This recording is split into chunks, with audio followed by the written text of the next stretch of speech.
ನಮಸ್ತೆ ವೀಕ್ಷಕರೇ, ಶಿಲ್ಪಶ್ರೀ ಕ್ರಿಯೇಷನ್ಸ್ಗೆ ಸ್ವಾಗತ. ನಾನು ಶಿಲ್ಪಾ ಸಂತೋಷ್.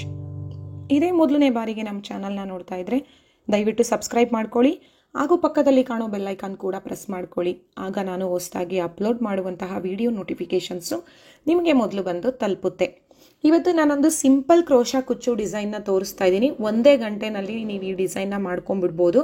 ಸ್ಮಾಲ್ ಬೀಡ್ಸ್ಗಳನ್ನ ಯೂಸ್ ಮಾಡಿಕೊಂಡು ಸಿಂಪಲ್ ಆಗಿ ಸಿಂಗಲ್ ಸ್ಟೆಪ್ಪಲ್ಲಿ ಸ್ಯಾರಿ ಟಸಲ್ಸ್ನ ಯಾವ ರೀತಿ ಮಾಡ್ಕೊಳ್ಳೋದು ಅನ್ನೋದನ್ನು ನಾನು ಇವತ್ತಿನ ವಿಡಿಯೋದಲ್ಲಿ ತೋರಿಸ್ಕೊಡ್ತಾ ಇದ್ದೀನಿ. ಇದಕ್ಕೆ ನೀವು 300 350ವರೆಗೂ ಚಾರ್ಜ್ ಮಾಡ್ಕೋಬಹುದು. ಇದು ನಿಮ್ಮ ಪ್ಲೇಸಸ್ ಮೇಲೆ ಡಿಪೆಂಡ್ಸ್ ಆಗಿರುತ್ತೆ. ಬನ್ನಿ ಮೊದಲಿಗೆ ಇದಕ್ಕೆ ಬೇಕಾಗಿರುವ ಮೆಟೀರಿಯಲ್ಸ್ಗಳು ಏನೇನು ಅಂತ ನೋಡ್ಕೊಂಡ್ಬಿಡೋಣ. ನೋಡಿ, ನಾನಲ್ಲಿ ಸ್ಮಾಲ್ ಬೀಡ್ಸ್ಗಳನ್ನ ಮಾತ್ರ ಯೂಸ್ ಮಾಡ್ತಾ ಇದ್ದೀನಿ. ಸ್ಮಾಲ್ ಗೋಲ್ಡ್ ಬೀಡ್ಸು, ಅದ್ರ ಜೊತೆಗೆ 6 ಎಳೆ ದಾರ ಸುತ್ತಿಟ್ಕೊಂಡಿದ್ದೀನಿ. 2 ಕಲರ್ ಸಿಲ್ಕ್ ಥ್ರೆಡ್ನ ತೊಗೊಂಡಿದ್ದೀನಿ. ಕತ್ರಿ, ಕ್ರೋಶಾ ನೀಡಲ್ ನಂಬರ್ 11 ಮತ್ತು ದೊಡ್ಡ ಕಣಿನ ಸೂಜಿ. ಈ ದೊಡ್ಡ ಕಣಿನ ಸೂಜಿ ಕುಚ್ಚು ಕಟ್ಕೊಳ್ಳೋದಕ್ಕೆ ಇದಿಷ್ಟು ನಮಗೆ ಬೇಕಾಗಿರುವಂಥ ಮೆಟೀರಿಯಲ್ಸು. ಇವಾಗ ಡಿಸೈನ್ ಹೇಗೆ ಮಾಡೋದು ಅನ್ನೋದನ್ನ ಶುರು ಮಾಡೋಣ. ಮೊದಲಿಗೆ ನೋಡಿ, ಸೀರೆ ಮೇಲ್ಭಾಗನ ನಮ್ಮ ಕಡೆಗೆ ತಿರುಗಿಸಿ ಇಟ್ಕೋಬೇಕು. ಇದು ಸೀರೆ ಹಿಂಭಾಗ, ಇದು ಸೀರೆ ಮೇಲ್ಭಾಗ.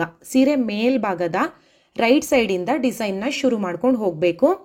ಮತ್ತು ನಾನು ಇದು ಸಿಂಗಲ್ ಸ್ಟೆಪ್ಪಲ್ಲಿ ಸ್ಯಾರಿ ಟಸಲ್ಸ್ನ ಮಾಡ್ತಾ ಇರೋದ್ರಿಂದ ಸ್ಯಾರಿ ಸೆರ್ಗು ಕಲ್ಲರ್ನೇ ನಾನು ತಗೊಂಡಿದ್ದೀನಿ. ಜಸ್ಟ್ ಒಂದು ಬೇಸ್ ಲೈನ್ನ ಮಾಡ್ಕೊಳ್ತಾ ಇರೋದ್ರಿಂದ 6 ಎಳೆ ದಾರನ ಸ್ಯಾರಿ ಸೆರ್ಗ್ ಕಲ್ಲರ್ನೇ ತಗೊಂಡು ಮಾಡ್ಕೊತಾ ಇದ್ದೀನಿ.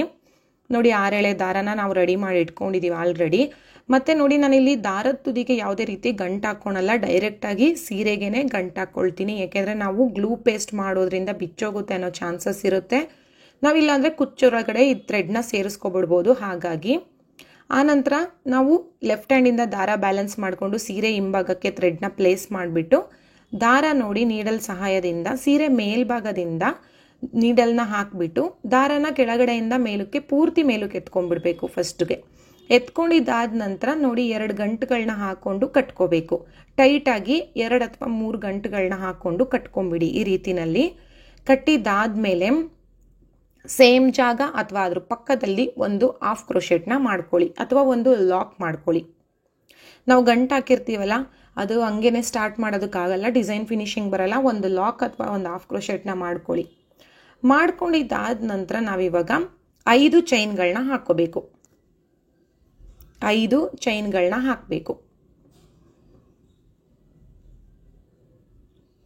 5 ಚೈನ್ ಹಾಕಿಬಿಟ್ಟು ನೀಡಲ್ನ ಸ್ಟ್ರೈಟಾಗಿ ಇಟ್ಕೊಂಡು ಅದು ಎಲ್ಲಿಗೆ ಬರುತ್ತೆ ಅಲ್ಲಿಗೆ ಲಾಕ್ ಮಾಡಿ, ಅಥವಾ ನೀವು ಒಂದು ಪಾಯಿಂಟ್ ಹಿಂದಕ್ಕೇನೆ ಲಾಕ್ ಮಾಡಿ. ಬಿಗಿನರ್ಸ್ಗಳಿಗೆ ಇದು ತುಂಬಾ ಯೂಸ್ಫುಲ್ಲು. ಸಿಂಪಲ್ ಸ್ಯಾರಿ ಟಸಲ್ಲು, ಸಿಂಪಲ್ ಕುಚ್ಚುಗಳನ್ನ ತೋರಿಸ್ಕೊಡಿ ಅಂತ ನನಗೆ ಹೇಳ್ತಾ ಇರ್ತೀರಾ, ಕಮೆಂಟ್ಸ್ ಮಾಡ್ತಾ ಇರ್ತೀರಾ. ಅದಕ್ಕೋಸ್ಕರ ನಾನು ಈ ವಿಡಿಯೋ ಮಾಡ್ತಾ ಇರೋವಂಥದ್ದು. ನೋಡಿ, ಈಗ ನಾವು ಬೀಡ್ಸ್ಗಳನ್ನ ಆ್ಯಡ್ ಮಾಡ್ಕೋಬೇಕು. ನಾನಿಲ್ಲಿ 3 ಬೀಡ್ಸ್ನ ತಗೊಳ್ತೀನಿ. ಅಟ್ ಎ ಟೈಮ್ ನಾನು 3 ಬೀಡ್ಸ್ನ ತಗೊಳ್ತೀನಿ ಆ್ಯಂಡ್ 3 ಬೀಡ್ಸ್ನ ಆ್ಯಡ್ ಮಾಡಬೇಕು.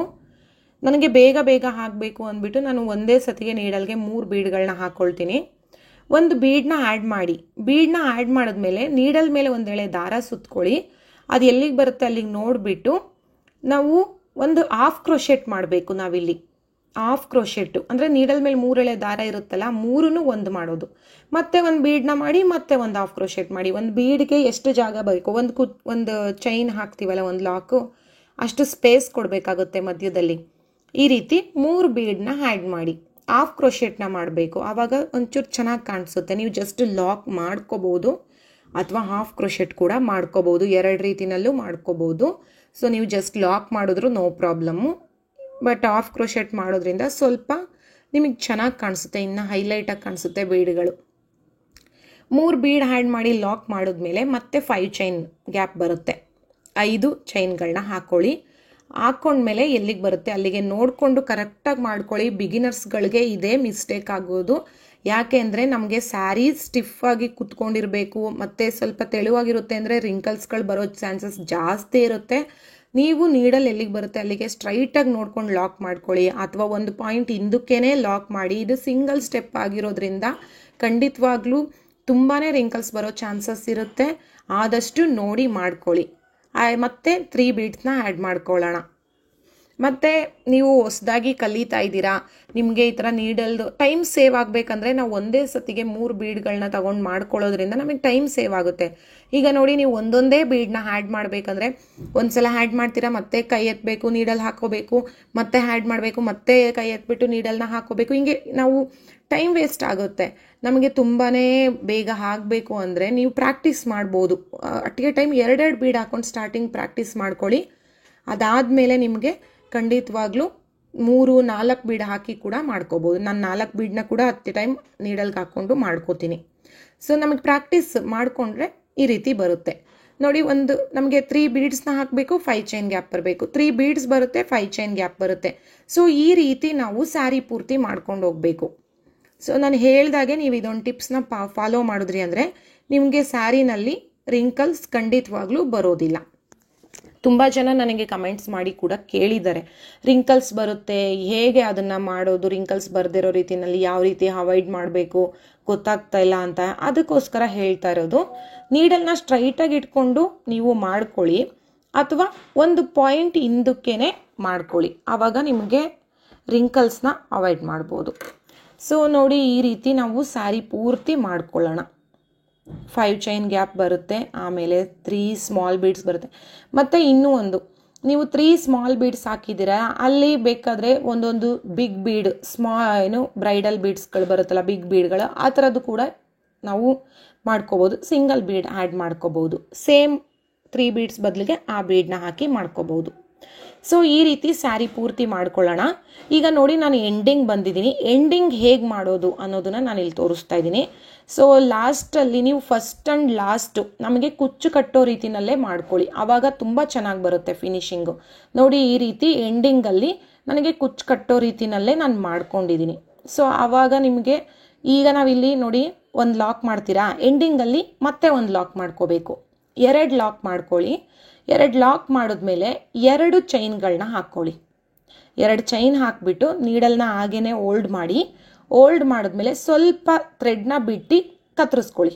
ಎಕ್ಸ್ಟ್ರಾ ಥ್ರೆಡ್ನ ಬಿಟ್ಟ ಮೇಲೆ ನೋಡಿ, ಈ ನೀಡಲ್ನ ನಿಧಾನಕ್ಕೆ ಮೇಲಕ್ಕೆ ಎತ್ಕೊಂಡಾಗ ಆ ಥ್ರೆಡ್ಡು ಲಾಕ್ ಆಗುತ್ತೆ. ಸ್ವಲ್ಪ ಹಿಂಗೆ ಥ್ರೆಡ್ನ ಎಳೆದ್ಬಿಟ್ರೆ ಅದು ನಿಮಗೆ ಬಿಚ್ಚೋಗೋದಿಲ್ಲ. ಕೊನೆಗೆ ಲಾಸ್ಟಲ್ಲಿ ಆ ಥ್ರೆಡ್ನ ನೀವು ಕುಚ್ಚೊಳಗಡೆ ಹಾಕೊಂಡು ಕಟ್ಕೋಬೋದು. ನಾನು ಕುಚ್ಚು ಹಾಕೋದು ಹೇಗೆ ಅನ್ನೋದು ತೋರಿಸ್ತೀನಿ, ಈ ಥ್ರೆಡ್ನ ಹಾಕ್ಕೊಂಡು. ಸೊ ಫಿನಿಶಿಂಗ್ ಅದಕ್ಕೋಸ್ಕರ ಹೇಳಿದ್ದು, ಲಾಸ್ಟಲ್ಲಿ ಮತ್ತು ಫಸ್ಟಲ್ಲಿ ನಮಗೆ ಕುಚ್ಚು ಬಂದ್ರೇ ಚೆನ್ನಾಗಿ ಕಾಣಿಸುತ್ತೆ, ಡಿಸೈನ್ ಕೂಡ ಚೆನ್ನಾಗಿರುತ್ತೆ, ಫಿನಿಶಿಂಗ್ ಕೂಡ ಚೆನ್ನಾಗಿರುತ್ತೆ. ಆ್ಯಂಡ್ ನಾವು ಗ್ಲೂ ಪೇಸ್ಟ್ ಬೀಡ್ ಲಾಸ್ಟಲ್ಲಿ ಬಂದುಬಿಟ್ರೆ ನೀವು ಮತ್ತೆ ಗ್ಲೂ ಪೇಸ್ಟ್ ಮಾಡಲೇಬೇಕಾಗುತ್ತೆ. ಅದಕ್ಕೋಸ್ಕರ ಆದಷ್ಟು ಯಾವುದೇ ಡಿಸೈನ್ ಇದ್ರೂ ಕುಚ್ಚುಗಳು ಎಂಡಿಂಗಲ್ಲಿ ಬರೋ ರೀತಿನಲ್ಲಿ ಮಾಡ್ಕೊಳ್ಳಿ. ಸೊ ಇವಾಗ ಇದಕ್ಕೆ ನಾವು ಕುಚ್ಚುಗಳನ್ನ ಕಟ್ಕೊಳ್ಳೋಣ. ಕುಚ್ಚು ಕಟ್ಟೋದಕ್ಕೆ ನೋಡಿ, ನಾನು ಸೀರೆನ ಒಂದು ಟೇಬಲ್ ಮೇಲೆ ಇಟ್ಕೊಂಡಿದ್ದೀನಿ. ಈ ರೀತಿ ಒಂದು ಟೇಬಲ್ ಮೇಲೆ ಇಟ್ಕೊಳ್ಳಿ.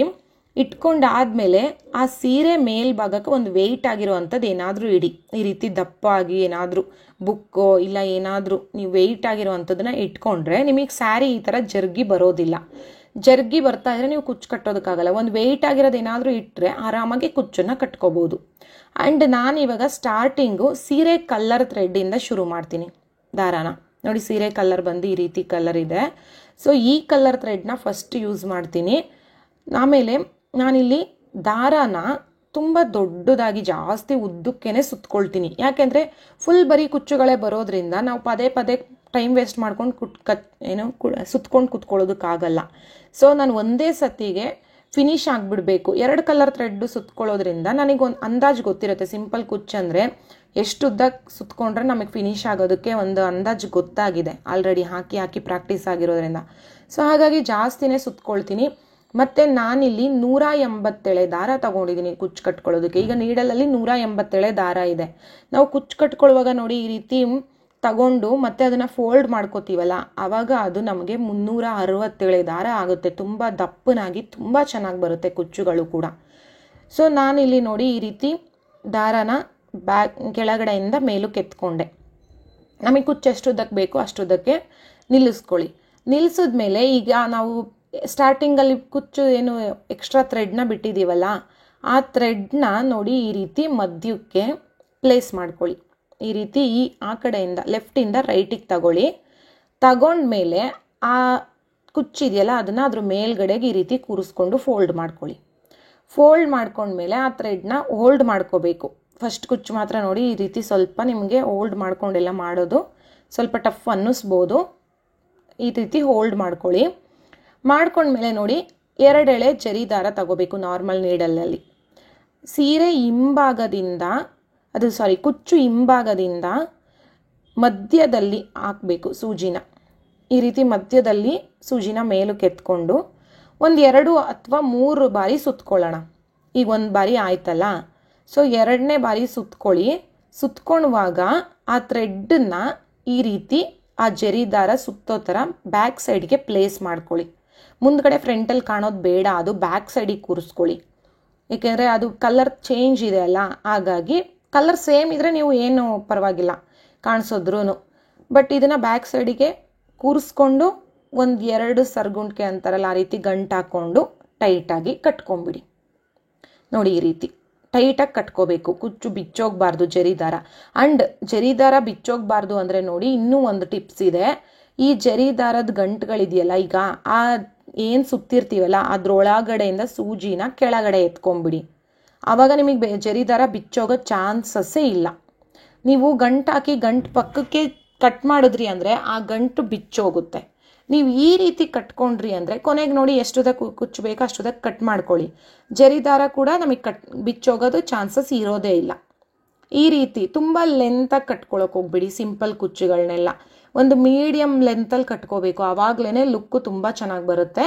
ಆ್ಯಂಡ್ ನೋಡಿ ಒಂದು ಸೇಮ್ ಕಲರ್ ಥ್ರೆಡ್ಡಲ್ಲಿ 3 ಕುಚ್ಚುಗಳನ್ನ ಕಟ್ಕೊಂಡಿದ್ದೀನಿ. ಆ್ಯಂಡ್ ಇವಾಗ ಗ್ರೀನ್ ಕಲರ್ ಥ್ರೆಡ್ಡು ಕೂಡ ಅಷ್ಟೇ 180 ಎಳೆ ದಾರ ತೊಗೊಂಡಿದ್ದೀನಿ. ಆ್ಯಂಡ್ ಮೀಡಿಯಮ್ ಲೆಂತಲ್ಲಿ ಕುಚ್ಚುಗಳನ್ನ ಕಟ್ಕೋಬೇಕು. ಆವಾಗಲೇ ನಿಮಗೆ ಕುಚ್ಚು ಎಳೆ ಎಷ್ಟು ದಪ್ಪನಾಗಿ ಆಮೇಲೆ ಎಷ್ಟು ನೀವು ಶಾರ್ಟಾಗಿ ಕಟ್ಕೊಳ್ತೀರೋ ಆವಾಗ ನಿಮಗೆ ಕುಚ್ಚುಗಳು ಫೋಲ್ಡ್ ಆಗಲ್ಲ. ಫೋಲ್ಡ್ ಆದ್ರೂ ನಿಮಗೆ ಅದು ಏನೂ ಅಷ್ಟು ಆಕ್ವರ್ಡಾಗಿ ಅನಿಸಲ್ಲ. ಮತ್ತು ನೀವು ಬೇಕಾದರೆ ಇದನ್ನು ಚೂರು ಐರನ್ ಕೂಡ ಮಾಡ್ಕೋಬೋದು ಯೂಸ್ ಮಾಡುವಾಗ. ಆ್ಯಂಡ್ ನೀವು ಸೀರೆ ಫೋಲ್ಡ್ ಮಾಡುವಾಗ ಇನ್ನೊಂದು, ನೀವು ಸೀರೆ ಫೋಲ್ಡ್ ಮಾಡ್ತಿರಲ್ಲ ಕುಚ್ಚನ್ನ ಒಳಭಾಗಕ್ಕೆ ನೀಟಾಗಿ ಕೂರಿಸ್ಬಿಟ್ಟು ಫೋಲ್ಡ್ ಮಾಡಿಡಿ, ಆವಾಗ ಕುಚ್ಚು ಫೋಲ್ಡ್ ಆಗೋದೇ ಇಲ್ಲ. ಅದು ಕೂಡ ಟಿಪ್ಸ್ನ ಫಾಲೋ ಮಾಡ್ಬೋದು ನೀವು. ನೋಡಿ ಈ ರೀತಿ 3 ಕುಚ್ಚು 1 ಕಲರು, 3 ಕುಚ್ಚು 1 ಕಲರ್ ಈ ರೀತಿ ಕಾಂಬಿನೇಷನಲ್ಲಿ ಕಟ್ಕೋಬೋದು. ಅಥವಾ 4-3 ಈ ರೀತಿ ಕಾಂಬಿನೇಷನಲ್ಲಿ ಕೂಡ ಕಟ್ಕೋಬೋದು. ಎರಡೂ ತುಂಬ ಚೆನ್ನಾಗಿ ಕಾಣುತ್ತೆ. 3 ಒಂದೊಂದು ಕಲರಲ್ಲಿ ಇದ್ರೂ ಚೆನ್ನಾಗಿರುತ್ತೆ.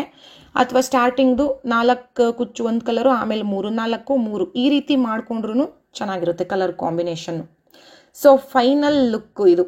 ಎಲ್ಲ ಕುಚ್ಚುಗಳನ್ನೂ ಕಟ್ಕೊಂಡಾದ್ಮೇಲೆ ಫೈನಲ್ ಆಗಿ ಯಾವ ರೀತಿ ಕಾಣಿಸ್ತಾ ಇದೆ ಅನ್ನೋದನ್ನು ತೋರಿಸ್ತಾ ಇದ್ದೀನಿ ನೋಡಿ. ಎಲ್ಲ ಒಂದೇ ಸಮ ಬಂದಿರಬೇಕು ಕುಚ್ಚುಗಳು, ಒಂದೇ ಸಮ ಎಳೆಗಳು ಕೂಡ ಅಷ್ಟೇ, ಉದ್ದನೂ ಅಷ್ಟೇ ಒಂದೇ ಸಮನಾಗಿದ್ದರೆ ಈಕ್ವಲ್ ಆಗಿ ತುಂಬಾ ಚೆನ್ನಾಗಿ ಕಾಣಿಸುತ್ತೆ. ಸೊ ಈ ವಿಡಿಯೋ ಹೊಸದಾಗಿ ಕುಚ್ಚನ್ನ ಕಲಿತಾ ಇರೋರಿಗೆ, ಬಿಗಿನರ್ಸ್ಗಳಿಗೆ ತುಂಬಾ ಯೂಸ್ಫುಲ್ ಆಗುತ್ತೆ ಅಂತ ಅಂದ್ಕೊಂಡಿದ್ದೀನಿ. ಈ ಡಿಸೈನು, ಈ ವಿಡಿಯೋ ನಿಮಗೆ ಇಷ್ಟ ಆಗಿದರೆ ದಯವಿಟ್ಟು ಲೈಕ್ ಮಾಡಿ, ಶೇರ್ ಮಾಡಿ ಹಾಗೂ ಕಮೆಂಟ್ ಮಾಡಿ ಡಿಸೈನ್ ಹೇಗಿತ್ತು ಅಂತ. ಮತ್ತು ಇದೇ ಮೊದಲನೇ ಬಾರಿಗೆ ನಮ್ಮ ಚಾನಲ್ನ ಏನಾದರೂ ನೋಡ್ತಾ ಇದ್ದರೆ ದಯವಿಟ್ಟು ಸಬ್ಸ್ಕ್ರೈಬ್ ಮಾಡ್ಕೊಳ್ಳಿ ಹಾಗೂ ಪಕ್ಕದಲ್ಲಿ ಕಾಣೋ ಬೆಲ್ಲೈಕಾನ್ ಕೂಡ ಪ್ರೆಸ್ ಮಾಡ್ಕೊಳ್ಳಿ. ಹಾಗೂ ಈ ವಿಡಿಯೋ ನೋಡಿದ್ದಕ್ಕಾಗಿ ತುಂಬ ಧನ್ಯವಾದಗಳು.